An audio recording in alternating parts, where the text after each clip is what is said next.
Bonjour et bienvenue à la machine à écrire. Vous avez déjà appris à reconnaître les compléments directs et indirects, mais toutes les occasions sont bonnes pour se rafraîchir la mémoire. Faisons d'abord la distinction entre ces deux types de compléments. Le complément direct est lié directement au verbe, alors que le complément indirect est lié indirectement au verbe par une préposition.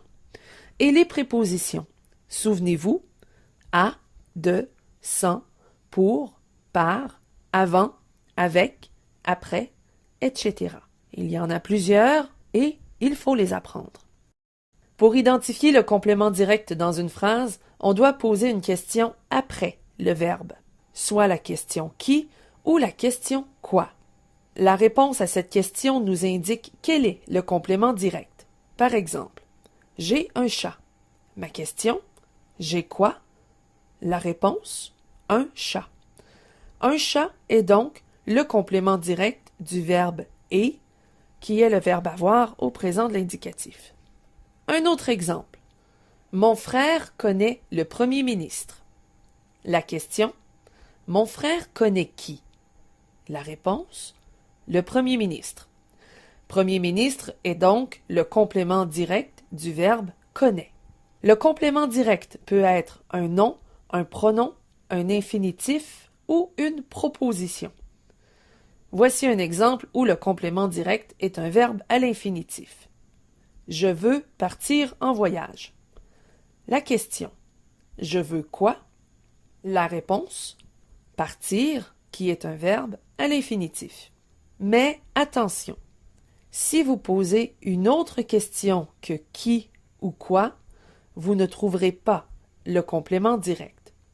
Il est important de préciser aussi qu'en français, ce ne sont pas tous les verbes qui peuvent avoir un complément direct.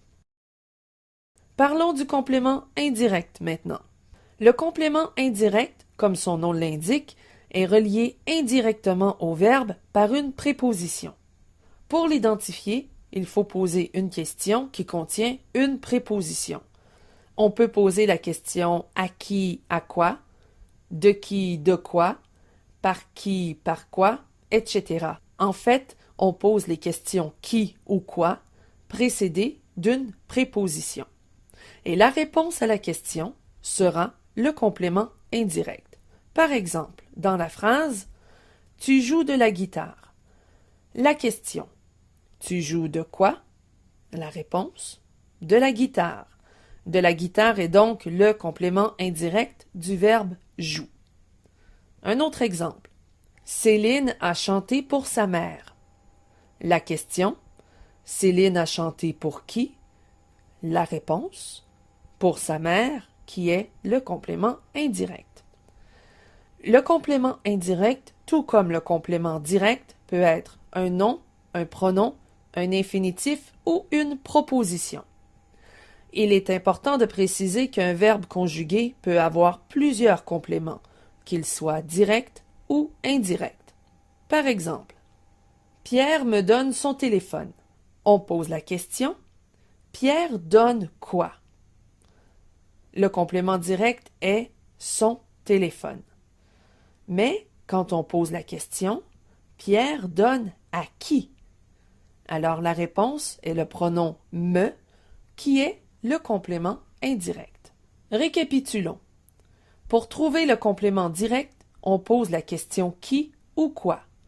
Pour trouver le complément indirect, on pose la question qui ou quoi précédée d'une préposition.